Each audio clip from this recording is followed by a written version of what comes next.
அஸ்ஸலாமு அலைக்கும் வரஹ்மத்துல்லாஹி வரகாத்துஹு. எல்லாம் வல்ல ஏக இறைவனுடைய சாந்தியும் சமாதானமும் நம் அனைவர் மீதும் உண்டாவதாக. எப்போவுமே நான் சலாம் மட்டும்தான் சொல்லுவேன். ஏன் இதுக்கு என்னுடைய மொழிபெயர்ப்பை சொல்கிறேன்னு சொன்னால், நம்முடைய இந்திய தேசம் சாந்தியும் சமாதானத்தையும் இழந்து நிற்கக்கூடிய நேரம் இது. இந்த நேரத்தில் எல்லாம் வல்ல அல்லாஹ்வுடைய சாந்தியும் சமாதானமும் எல்லா மக்களுக்கும் ஏற்பட வேண்டிய நேரம். அதனால் தமிழிலும் அதை விளங்கும் விதத்திலே சொல்லி துவா செய்து ஆரம்பிக்கின்றேன். பெஹல்காம் தாக்குதல், ஒரு சில ஆண்டுகளுக்கு முன்பாக புல்வாமா தாக்குதல், பெஹல்காம் தாக்குதல், இப்படி அடுத்தடுத்து தாக்குதல், எல்லாமே ஒட்டுமொத்தத்தில் காஷ்மீர் தாக்குதல். அருமைக்குரியவர்களே, எவ்வளோ வேதனையான செய்தி என்றால், இதற்கு முன்பாக நடந்த புல்வாமா தாக்குதல் இந்திய இராணுவ வீரர்கள், இந்தியாவினுடைய எல்லையை பாதுகாக்கக்கூடிய, இந்தியாவினுடைய எல்லையில் வசிக்கக்கூடிய மக்களுக்கு பாதுகாப்பு கொடுக்கக்கூடிய இராணுவ வீரர்கள் கொல்லப்பட்ட புல்வாமா தாக்குதல். இது அதைவிட கொடூரமானது. அப்பாவி மக்கள், சுற்றுலாவுக்கு சென்ற அப்பாவி மக்கள் கொடூர வெறி பிடித்த மிருகங்களால் கொல்லப்பட்ட ஒரு சம்பவம். கொஞ்சம் கூட அவனுக்கு மனுஷங்கிற எண்ணமோ மனிதநேயமோ கொஞ்சம் கூட இருந்திருக்க வாய்ப்பே இல்லை. மிருக குணம் உடையவன் மட்டும்தான் இப்படிப்பட்ட காரியத்தை செய்ய முடியும். அவன் யாராக இருந்தாலும் சரி, அவன் எந்த பெயரை தாங்கியவனாக இருந்தாலும் சரி, எந்த கோலத்தை தாங்கியவனாக இருந்தாலும் சரி, அல்லது எந்த மாதிரி வார்த்தைகளை பயன்படுத்தினாலும் சரி, அவன் எந்த ரூபத்தில் இருந்தாலும் தீவிரவாதி. தீவிரவாதத்திற்கு மதம் கிடையாது. அது இது போன்ற அப்பாவி மக்களை, அதாவது தேனிலவுக்கு சென்ற புதுமண தம்பதிகள், சுற்றுலாவுக்கு குடும்பத்தோடு சென்ற மக்கள், இது போன்ற அப்பாவி மக்களை கொலை செய்த எந்த அயோக்கியனாக இருந்தாலும் சரி, அல்லது மாட்டுக்கறி வச்சிருக்கிறியா அப்படின்னு கேட்டு மாட்டுக்கறி வச்சிருக்காங்கிறதுக்காக வேண்டி கொலை செய்த கொடூர மிருகங்களாக இருந்தாலும் சரி, அல்லது 8 வயது சிறுமியை பாலியல் பலாத்காரம் செய்து கோயில் கருவறைக்குள் வைத்து பாலியல் பலாத்காரம் செய்து கொலை செய்த மிருகங்கள், அந்த மிருகத்திற்கு சப்போர்ட் செய்து நீதிமன்ற வளாகத்திலே பேரணி நடத்திய மிருகங்கள், எல்லா மிருகங்களையும் ஒரே தரத்தில் தான் வைக்க வேண்டும். 8 வயது சிறுமி ஆசிஃபாவை கொலை செய்த மிருகங்களை அதற்கு ஆதரவு தெரிவித்து செய்தார்களே அந்த மிருகங்களாக இருக்கட்டும், அல்லது பல்கிஸ் பானி என்ற பெண்ணை குஜராத்திலே கருவறுத்து கற்பழித்து அது கருவில் உள்ள குழந்தையை எடுத்து பாறையில் அடித்து சாகடித்த அயோக்கிய மிருகங்களாக இருந்தாலும் சரி, அல்லது தற்போது மாட்டுக்கறி வைத்திருக்கிறார் என்பதற்காக, மாட்டுக்கறி சாப்பிடுகிறார் என்பதற்காக தேடி வீட்டினுடைய ஃப்ரிட்ஜை திறந்து பார்த்து, வீட்டுடைய சமையலறை திறந்து பார்த்து கொலை செய்யக்கூடிய வெறிபிடித்த மிருகங்களாக இருந்தாலும் சரி, அல்லது சுற்றுலாவுக்கு சென்ற அப்பாவி மக்களை நீ எந்த மதம் என்று கேட்டு கொள்ளக்கூடிய மிருகங்களாக இருந்தாலும் சரி, அனைத்துமே ஒரே மாதிரி மிருகங்கள் தான். எல்லாமே மிருகங்கள், இதில் எந்த மாற்று கருத்தும் கிடையாது. ஆனால் நம்மில் இருக்கக்கூடிய சில மிருகங்கள், இன்னும் உயிரோடு வாழ்ந்திருக்கக்கூடிய சில மிருகங்கள், இதை வைத்து டிவைட் அண்ட் ரூல் பாலிசி என்று சொல்வார்களே ஆங்கிலத்திலே, டிவைட் அண்ட் ரூல் பாலிசி, நமக்கு மத்தியில் பிளவு ஏற்படுத்தி, பார்த்தீங்களா முஸ்லீம்களே தீவிரவாதிகள் தான், முஸ்லீம்கள் தான் இப்படி பண்ணுவாங்க, நாங்கள் முஸ்லீம்கள் அந்த மிருகங்களை முஸ்லீம்களாக ஏற்றுக்கொள்ள தயாராக இல்லை. ஏன்னா இஸ்லாத்தை பொறுத்தவரையில் தீவிரவாதத்தை பற்றி குரான் என்ன சொல்லுது அப்படின்னு சொன்னால், அல்லாஹ்வுடைய திருமறை குரான் தான் இஸ்லாத்துடைய அடிப்படை. குரான் என்ன சொல்லுது அப்படின்னு சொன்னால், மன் கத்தல நஃப்சன் பி கைரி நஃப்சின் அவ் ஃபசாதின் ஃபில் அர்தி ஃபகஅன்னமா கத்தலன் நாஸ ஜமீஆ. எவன் ஒருவன் எந்த ஒரு காரணம் இல்லாமல் அநியாயமாக ஒரு உயிரை கொள்வானேனால், காரணம் சொன்னால் உதாரணமாக அவன் ஒரு தப்பு செஞ்சு ஒரு தூக்கு தண்டனை அளவுக்கோ அல்லது ஒரு கொலை தண்டனை, அதாவது மரண தண்டனை அளவுக்கோ தவறு செஞ்சு அவனை மரண தண்டனை கொடுத்தா அது எக்ஸப்ஷன். அது இல்லாமல் இதான் காரணம். இந்த மாதிரி நியாயமான காரணமின்றி எவன் ஒருவன் அநியாயமாக ஒரு அப்பாவின் உயிரை கொலை செய்வானோ அவன் ஒட்டுமொத்த சமுதாயத்தையும் கொலை செய்தவன் ஆவான், ஒட்டுமொத்த உலகத்தையே கொலை செய்தவன் ஆவான். சுருக்கமாக சொல்றானா, ஒரு உயிரை கொன்றவன் உலகையே கொன்றவன் ஆவான் என்பதுதான் திருக்குறானுடைய போதனை. அப்படி இருக்கும் பொழுது ஒரு முஸ்லீம் எப்படி அவன் களிமா சொல்லட்டும், அவன் முஸ்லீம் பேர் வச்சுக்கிட்டோம், அவன் தாடி வச்சுக்கிட்டோம், தொப்பி போட்டுக்கிட்டோம், என்ன வேணா கோலம் போட்டுக்கிட்டோம், வேஷம் போட்டுக்கிட்டோம், ஆனால் அவன் குர்ஆனை நம்புபவனாக இருந்தால் இந்த இறை வசனத்தை நம்பி இருக்க வேண்டும். அவன் இந்த இறை வசனத்தை நம்பாதவன் அவன் உண்மையான முஸ்லீமாக இருக்கவே முடியாது. அவன் எத்தனை மலை தாடி வச்சிருந்தாலும் சரி, எத்தனை மலை வேஷம் போட்டிருந்தாலும் சரி, அவர்களை மிருகங்கள் என்று சொல்கின்றோம். அவர்கள் முஸ்லீம்களாக ஏற்றுக்கொள்ளவே தயாராக இல்லை. அப்படி இருக்கும் பொழுது நீ யார் அவனுக்கு முஸ்லீம் சர்டிஃபிகேட் கொடுக்கறதுக்கு? முஸ்லீம்களே அவனுக்கு முஸ்லீம் ஏற்றுக்க தயாராக இல்லை, அவனை மிருகங்கள் சொல்கிறோம், காட்டு மிராண்டி மிருகங்கள் சொல்கிறோம். நீ யார் அவனுக்கு முஸ்லீம் சர்டிஃபிகேட் கொடுக்கறதுக்கு? அந்த தீவிரவாதிகளுக்கு. அப்போ அவனுக்கு முஸ்லீம் சர்டிஃபிகேட் கொடுக்குற அந்த மிருகங்களுக்கு போய் முஸ்லீம் சர்டிஃபிகேட் கொடுக்குற அப்படின்னு சொன்னா, அப்போ நீ யார்? நீ அந்த மிருகம் தானே. அவன் முஸ்லீம் சர்டிஃபிகேட் கொடுத்த மிருகம் என்றால் நீ அதுக்கு எதிரான மிருகம். ஆகவே நடுநிலையான மக்களுக்கு ஒரு விஷயத்தை சொல்லிக் கொள்கின்றேன். அருமை சகோதரர்களே, இந்த சம்பவத்தை வைத்து முஸ்லிம்கள் தான் கொன்றார்கள், மதத்தின் பெயரை கேட்டு கொன்றார்கள், லா இலாஹா இல்லல்லாஹ் முஹம்மது ரசூலுல்லாஹ் என்ற களிமா சொல்ல சொல்லி கொன்றார்கள் என்று வரக்கூடிய இந்த மிகைப்படுத்தப்பட்ட வதந்திகளை முஸ்லிம் அல்லாத சகோதரர்கள் தயவு செய்து நம்பாதீங்க. இது நமக்கு மத்தியிலே சகோதரத்துவத்தை கெடுப்பதற்கும் நம்முடைய சகோதரத்துவத்தை பாழ்படுத்துவதற்கும் செய்யப்படக்கூடிய, குறிப்பாக சங்கி மிருகங்கள் செய்யக்கூடிய சூழ்ச்சி இது. சங்கி மிருகங்கள் செய்யக்கூடிய சூழ்ச்சி இது. இல்லைன்னு சொன்னா இன்னைக்கு புல்வாமா தாக்குதலுக்கே இன்னைக்கு விட தெரியல. புல்வாமா தாக்குதலுக்கு இன்னொரு விட தெரியல. அப்பொழுது புல்வாமா தாக்குதல் நடந்த பொழுது காஷ்மீருடைய கவர்னராக இருந்தவர் சத்யபால் மாலிக். இவர் யாருன்னு சொன்னா பிஜேபியினுடைய மாநிலங்களவை உறுப்பினராக இருந்தவர். பல ஆண்டுகள் தொடர்ந்து பிஜேபியினுடைய எம்பியா இருந்தவர். அந்த நேரத்தில் காஷ்மீருடைய கவர்னர் இருக்கிறாரு, பிஜேபி கட்சியை சார்ந்தவர். புல்வாமா தாக்குதல் நடத்தி அதன் மூலமா மக்களிடத்தில் ஒரு பெரிய பரபரப்பை ஏற்படுத்தி இந்திய மக்களுக்கு மத்தியிலே தேர்தல் நேரத்தில் அதை தேர்தல் அறுவடை செய்த பிறகு சில மாதங்களுக்கு பிறகு சத்யபால் மாலிக் வாயை திறக்கின்றார். என்னண்டு, இது முழுக்க நான் உண்மையை சொல்ல முடியாது. கவர்னர் காஷ்மீருடைய மொத்த ஆட்சியை, அந்த இடத்துல கவர்னர் ஆட்சி தான் நடக்குது, மொத்த ஆட்சியை கட்டுப்பாடு வைத்திருக்கக்கூடிய கவர்னர் அவர் வாயை திறக்கிறாரு. அந்த நேரத்தில் இதை நான் வெளிப்படையாக சொல்ல முடியவில்லை. என்னால் புல்வாமா தாக்குதல் என்பது வெளிப்படையாக சொல்ல முடியவில்லை. ஏனென்றால் சில ஊடகங்கள், நடுநிலையான ஊடகங்களும் நடுநிலையான அரசியல்வாதிகளும் அதை பற்றி பேச ஆரம்பித்து விட்டார்கள். எப்படி புல்வாமா தாக்குதல் என்பது இது ஒரு நாடகம், பிஜேபி சங்கிகள் தேர்தலில் ஜெயிப்பதற்காக அப்பாவி இராணுவத்தினரை பழிவாங்கி விட்டார்கள், பலி கொடுத்து விட்டார்கள் என்று பரவலாக பேச்சு வந்த நேரத்தில் இந்த சத்யபால் மாலிக் என்பவர் வாயை திறக்கின்றார். இவரால் காமாசம் ஆள் இல்லை, என்ன மாதிரி உங்கள மாதிரி சாதாரண ஆள் இல்லை. காஷ்மீருடைய அந்த நேரத்தில் புல்வாமா தாக்குதல் நடந்த நேரத்தில் கவர்னராக இருந்தவர். அதற்கு முன்பாக மேகாலயாவில் கவர்னராக இருந்தவர். அதற்கு முன்பாக 4 முறை பார்லிமெண்ட் மெம்பராக இருந்தவர். பழுத்த அரசியல்வாதி, பிஜேபியினுடைய முக்கியமான ஆளு. இவர் சொல்றாரு, நான் சில செய்திகளை உண்மை வெளியிட முடியவில்லை, ஆனால் ஒன்று மட்டும் சொல்கின்றேன், இந்த புல்வாமா தாக்குதலில் மிகப்பெரிய பங்கு இந்தியாவினுடைய உள்துறை அமைச்சகத்தால் ஏற்பட்ட குறைபாடு, உள்துறை அமைச்சகத்தால் ஏற்பட்ட குளறுபடி, அவங்களுடைய மெத்தன போக்கு, இதைத்தான் நான் இப்போதைக்கு சொல்ல முடியும் அப்படின்னு சொன்னார். சொன்ன உடனேயே அடுத்த சில நாட்களில் மறுபடியும் மீடியாக்களை சொல்றாரு, நான் இதை சொன்னவுடன் திருவாளர் மோடி அவர்களிடம் எனக்கு ஃபோன் வந்தது, சுப் ரஹோ, அப்படியே வார்த்தையை பயன்படுத்தியிருக்காரு, சுப் ரஹோ ஆன் புல்வாமா அப்படின்னு எனக்கு மோடி சொன்னார், வாயை மூடின்னு சும்மா இருன்னு சொன்னார். மோடி ஃபோன் பண்ண கொஞ்ச நேரத்திலேயே பாதுகாப்பு ஆலோசகர், இப்போவும் மோடிக்கு பாதுகாப்பு ஆலோசகர் அவர் தான் அஜித் தோவல், அப்போவும் பாதுகாப்பு ஆலோசகர் அவர் தான் அஜித் தோவல் இடத்துலேருந்து எனக்கு ஃபோன் வந்தது, ப்ளீஸ் சுப் ரஹோ, தயவு செய்து அமைதியாக இருங்க அப்படின்னு அஜித் தோவல்னு சொன்னார். இதையும் சத்யபால் மாலிக் வெளியில் சொல்லிட்டாரு. இதனுடைய விளைவு என்னாச்சு, அவர் மீது சிபிஐ என்கொயரி போடப்பட்டுச்சு. இது புல்வாமா தாக்குதல் நடந்து அதை வைத்து மக்களிடத்தில் ஒரு என்ன சொல்றது, ஒரு மனநிலையை உருவாக்கி மக்களுடைய தயவு மனப்பான்மை வாங்கி அதை ஓட்டுகளாக அறுவடை செய்த பிறகு இந்த செய்தி உண்மை வெளியே வருகிறது. அதற்கு முன்பாகவே சில மீடியாக்கள் சொன்னாங்க, இது ஒரு நாடகம் மாதிரி தெரியுது, புல்வாமா தாக்குதல் தீவிரமாக தாக்குதல் மாதிரி தெரியல, ஒரு நாடகம் மாதிரி தெரியுது அப்படின்றாங்க. அதை தொடர்ந்து தான் இப்பொழுது அந்த புல்வாமாவிலிருந்து 75 கிலோமீட்டர் உள்ளது பெஹல்காம். நான் போன மாதத்துக்கு முந்தின மாதம் பிப்ரவரி மாதம் என்னுடைய ஃபேமிலி 5-6 பேர் நாங்கள் மொத்தமாக அல்ஹம்துலில்லாஹ் காஷ்மீர் போயிட்டு வந்தோம்.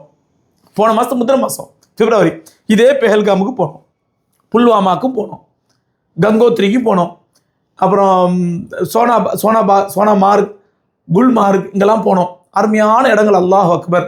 இதில் என்னுடைய சந்தேகம் சொன்னால், நான் நேரில் பார்த்தனால சொல்கிறேன், மக்கள் அங்கே இப்போ நிம்மதியாக அமைதியாக இருக்கிறாங்க. அந்த மக்கள்கிட்ட நான் இங்கே போயிருக்கும்போது ஒவ்வொரு மக்கள்கிட்ட கேட்டேன், இங்கே நிலைமை எப்படி இருக்குது, இங்கே தீவிரவாதிகள் எப்படி இருக்காங்க, அவங்க எப்படி வராங்கன்னா, அல்ஹம்துலில்லாஹ் ஆப் குச் நஹீ ஹம் லோக் சலாமத் பே சாத் ஹை, அமன் கே சாத் ஹை. எங்கள் பொழப்பை நாங்கள் பார்த்துட்டு இருக்கோம் அல்ஹம்துலில்லாஹ். இப்போ நல்லபடியாக எங்களுக்கு காஷ்மீருடைய மெயின் தொழிலான டூரிஸ்ட் தொழில், எங்களோட சுற்றுலா தொழில், சுற்றுலா கைடு தொழில், டிராவல் தொழில், அது நல்லா பண்ணிக்கிட்டு இருக்கோம். எந்த அளவுக்குன்னா எங்கள்கிட்டயே எங்களை கூட்டு போன அந்த டிராவல் சொன்னார், நீங்கள் அல்ஹம்துலில்லாஹ் மாஷா அல்லாஹ் சர்வீஸ் நடத்துறீங்க, சென்னையிலேருந்து எங்கள் காஷ்மீர் டிராவல் அனுப்புங்க, நீங்கள் அனுப்புகிற பேசஞ்சரை நாங்கள் நல்லபடியாக ஸ்பெஷலாக அவங்களுக்கு ட்ரீட்மெண்ட் பண்ணி நல்லபடியாக எல்லா இடம் சுற்றி காட்டி அனுப்புகிறோம். டிராவல் தொழில் நம்மளோட சேர்ந்து இன்றைக்கு வரையும் எங்களுக்கு கேட்டுட்டு இருக்காரு, தொடர்பில் பேசிகிட்டு இருக்காரு. சகோதரர்களே, அங்கே நான் போய் பார்த்த வகையில் ஒவ்வொரு 10 அடிக்கும் military van, CRPF men, border security BSF van, BSF என்பது border security force, CRPM central reserve police force, அதே மாதிரி எக்கச்சக்கமான எத்தனை துறைகள் இருக்குதோ, அத்தனை இராணுவத்தில் எத்தனை ரெஜிமெண்ட் இருக்குதோ அத்தனை துறைகளை சார்ந்த இராணுவ வீரர்கள் 10 அடிக்கு 10 அடிக்கு 10 அடிக்கு இருக்கிறாங்க. எந்த அளவுக்கு நான் சொல்கிறேன், நாங்கள் ஸ்ரீநகர்லேருந்து ஒரு 30 கிலோமீட்டர் தூரத்தில் உள்ள ஒரு கிராமத்துக்கு போகிறோம். எதுக்குன்னு சொன்னால் தேன் வாங்குறது, காஷ்மீரி தேன் வாங்குறது ரொம்ப அருமையான தேன், ஒரிஜினல் தேன் வாங்குறதுக்கு எங்கள் நண்பர் ஒருத்தர் ரெஃபர் பண்ணி எங்களை கூப்பிட்டு போகிறாரு. காஷ்மீரில் இதுக்கு ஸ்ரீநகர்லேருந்து ஒரு 30-35 கிலோமீட்டர் உள்ள கிராமத்திற்கு கூப்பிட்டு போகிறாரு. நானும் என் மகன் மட்டும் போகிறோம் அந்த கிராமத்துக்கு. அங்கே வந்து ஒரிஜினல் நேரடியாக நமக்கு வந்து இதுலேருந்து எடுத்துடுறாங்க, அந்த தேன் அடையிலேருந்து நேரடியாக தேன் எடுத்துடுறாங்க, அவங்களே தேன்லாம் வளர்க்குறாங்க அப்படின்னு சொல்லி அந்த கிராமத்துக்கு போகிறோம். அல்ஹம்துலில்லாஹ் ஒரிஜினல் தேன், அருமையான தேன், 7-8 வகையான தேன் காட்டினாங்க. எல்லா தேனும் வாங்கிட்டு வர்றோம். நாங்கள் ஒரு சின்ன காரு வரும்போது அந்த குக்கிராமத்தில் ஒரு சின்ன சந்து மாதிரி ரோடு, அந்த ரோடில் பார்த்தீங்கன்னா பெரிய பெரிய மிலிட்ரி வேன், அந்த மிலிட்ரி வேன் நிற்கிற இடத்துல எங்கள் காரால் திரும்ப முடியல, போய் அவன் சுற்றிட்டு வந்து திரும்பி போனான். அப்போ நான் கேட்டேன், இங்கே இந்த கிராமத்தில் எதுக்கு இவ்வளோ பெரிய மிலிட்ரி வேனு, சோடோ மோலானா ஓலோ ஐசாயிங்க, அந்த மக்கள் கேஷுவலாக விடுங்க, அவங்க வேலையை அவங்க பார்த்துட்டு இருக்காங்க, அப்படி தான் நிற்கிறாங்க, என்ன பண்ணுறது அப்படின்னாங்க. அப்படி நான் எதுவும் சொல்ல வரேன்னு சொன்னால், ஒவ்வொரு சின்ன சின்ன குக்கிராமத்திலையும் இருக்கக்கூடிய மிலிட்ரி இவ்வளோ பெரிய தாக்குதல் நடக்கும் வரை எங்கே போனார்கள்? இதுதான் இந்திய மக்களுடைய கோடிக்கணக்கான கேள்வி. ஒவ்வொரு மிலிட்ரி காஷ்மீர் இராணுவத்திற்கென்று பட்ஜெட்டில் எக்கச்சக்கமான தொகை ஒதுக்கப்படுகின்றது. காஷ்மீர் இராணுவத்திற்கென்று எக்கச்சக்கமான தொகை ஒதுக்கப்படுகின்றது. சொல்லப்போனால் இந்த ஆர்டிகல் 370 கொண்டு வந்த பிறகு அமித்ஷா காஷ்மீர் இந்திய பாராளுமன்றத்தில் அப்படியே பெரிய பெருமிதத்தோடு சொன்னார், இனிமேல் காஷ்மீரிலே அப்படியே தேனாரும் பாலாரும் ஓடு என்று சொன்ன பாவிகளே, இரத்த ஆறை ஓட வைத்து விட்டீர்களே, எங்களுடைய அப்பாவி மக்கள், எங்களுடைய இந்திய சகோதரர்களை கொன்று நாசமாக்கி ரத்த ஆறை ஓட வைக்கிறீர்களே, எங்கே போச்சு உங்கள் 370 ஆர்டிகல்? எங்கே போச்சு உங்களுடைய மிலிட்ரி? எங்கே போச்சு பார்டர் செக்யூரிட்டி ஃபோர்ஸ்?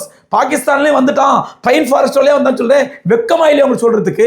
அவன் வந்து பாகிஸ்தானில் தீவிரவாதிகள் எங்களுடைய அப்பாவி சகோதரர்களை சுட்டு கொன்று விட்டு சென்று விட்டான். இதற்கு பிறகு நாங்கள் வந்து ஹெலிகாப்டரில் தேடுறோம், ட்ரோனில் தேடுறோம், எங்களுடைய கண்டனத்தை தெரிவிக்கிறோம், எங்களுடைய கண்டோலன்ஸை தெரிவிக்கிறோம். உன்னுடைய கண்டோலன்ஸையும் யார் கேட்டது? குப்பையில் கொண்டு போடுங்கள் மோடி அவர்களே, அமித்ஷா அவர்களே, உங்களுடைய கண்டோலன்ஸை கொண்டு போய் குப்பையில் போடுங்கள்.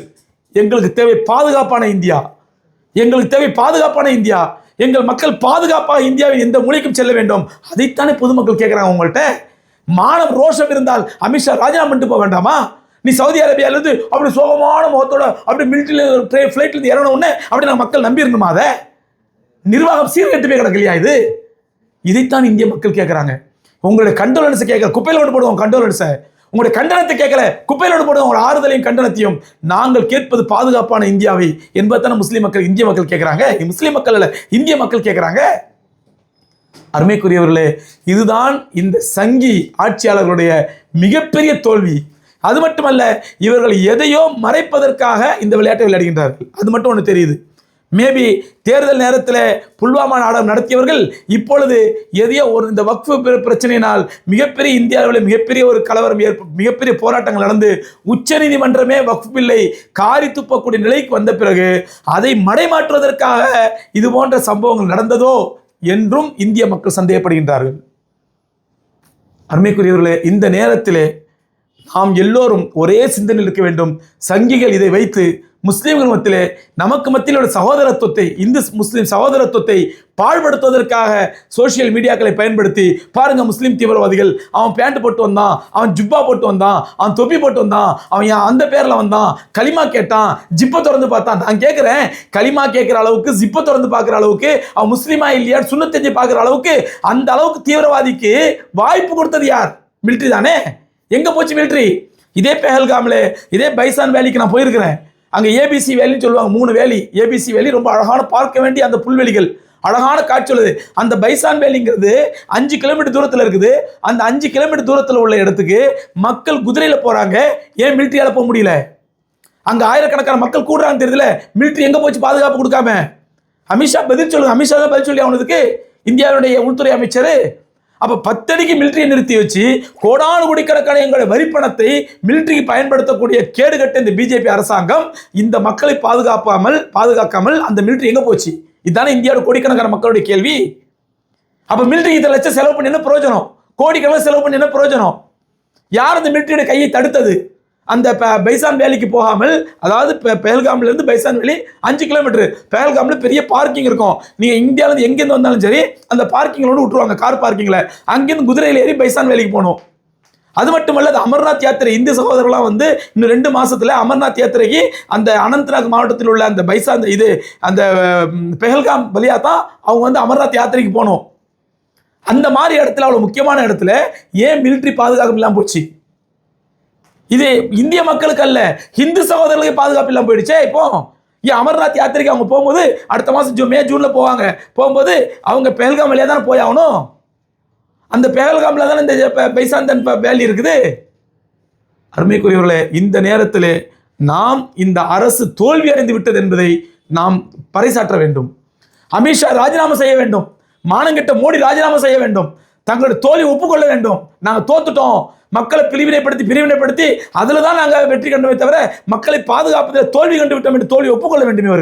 இவர்களுடைய கண்டனத்தையும் இவருடைய கண்டனத்தையும் குப்பையில் தூக்கி போட்டுவிட்டு பாதுகாப்பு தாய் என்று மக்கள் குரல் எழுப்ப வேண்டும். அருமைக்குரியவர்களே, இந்த நேரத்திலே நாம் இந்து முஸ்லிம் சகோதரத்துவத்தை கைவிட்டு விடக்கூடாது. நம்மளை பிளவுபடுத்துவதற்காக இந்த அரசியல் ஓநாய்கள் தங்கள் அரசியல் லாபத்தில் ரத்தம் குடிப்பதற்காக ஆடுகளாக இந்துக்களை முஸ்லிம்களை மோதவிட்டு அது கொட்டக்கூடிய குருதியை குடிப்பதற்காக காத்திருக்கக்கூடிய ஓநாய்கள், இந்த ஓநாய்களோட சூழ்ச்சிக்கு நாம் ஆளாகிவிடக்கூடாது. நாம் இந்து முஸ்லிம் சகோதரத்துவத்தை கையாள வேண்டும். மாமன் வச்சான் உறவை கையாள வேண்டும். எந்த காரணத்தை கொண்டும் சோசியல் மீடியாக்களை தயவு செய்து நீ இந்து, நீ முஸ்லீம், நீ தீவிரவாதி, நான் தீவிரவாதி என்ற இந்த வாதத்தை நாம் ஒருத்தருக்கு ஒருத்தர் திட்டிக் கொள்வோமேனால் இதுதான் இந்த அயோக்கியருடைய வெற்றி, இதுதான் அந்த தீவிரவாதிகளுடைய வெற்றி. பாருங்க, ஒரு குதிரை வீரன், குதிரை ஓட்டி ஒரு நாளைக்கு 500-1000 சம்பாதிக்கக்கூடியவன் சையத் ஆதில் ஹுசைன் என்ற ஒரு இளைஞன், அவனுக்கு இருந்த வீரத்தை பாருங்க. ஒரு மிலிட்ரி செய்ய வேண்டிய வேலையை 500 மிலிட்ரிக்காரர்கள் சேர்ந்து அரசாங்கத்துடைய காசு தின்று கொண்டு செய்யக்கூடிய வேலையை ஒரு 500 ரூபாய் சம்பாதிக்கக்கூடிய ஒரு ஆதில் ஹுசைன் செய்திருக்கிறான். ஷஹீதா இருக்கின்றான், சொர்க்கவாதியாக இருக்கின்றான். அவன் அப்பாவி மக்களை பாதுகாப்பதற்காக தன்னூரே கொடுத்திருக்கின்றான். அங்கிருந்த குதிரை சவாரி வீரர்கள் தான், அந்த முஸ்லீம்கள் தான் மீதம் இருந்த அப்பாவிகளை பாதுகாத்திருக்கிறார்கள். பெண்களை தூக்கிட்டு ஓடி இருக்கிறாங்க. இன்னைக்கு பாதிக்கப்பட்ட பெண்கள்லாம் பேட்டி கொடுக்குறாங்க பாருங்க. அவங்க எங்க சகோதரர்கள், எங்களை பாதுகாத்த அவங்க தான், பிஸ்மில்லான்னு சொல்லி எங்களை தூக்கிட்டு ஓடினாங்க, எங்க உயிரை கொடுத்தாலும் அவங்களை பாதுகாக்கிறேன்னு சொன்னாங்க. இதுதான் உண்மையான இந்தியா. இந்த நேரத்தில் முஸ்லீம் தீவிரவாதின்னு சொல்லி நம்ம பிரிக்கிறான் பாருங்க. இவன் கடைந்தெடுத்த சங்கி. அவர்கள் ஒடுக்கப்பட வேண்டியவர்கள். இந்த சங்கிகளை ஒதுக்கிவிட்டு நாம் இந்து முஸ்லிம் சகோதரத்துவத்தை கையாளுவோம். இந்த மாத நேரத்தில் இந்தியர்களாக ஒன்றியாக நிற்போம், ஒருமித்து நிற்போம். சூழ்ச்சியாளர்களை அடையாளம் கண்டு அவர்கள் சூழ்ச்சிகளை முறியடிப்போம். வெல்லாம் வல்ல இறைவன் சாந்தியும் சமாதானத்தையும் நம் இந்திய மக்கள் அனைவருக்கும் தந்தருள்வானாக. அஸ்ஸலாமு அலைக்கும் வரஹ்மத்துல்லாஹி வபரகாத்துஹு.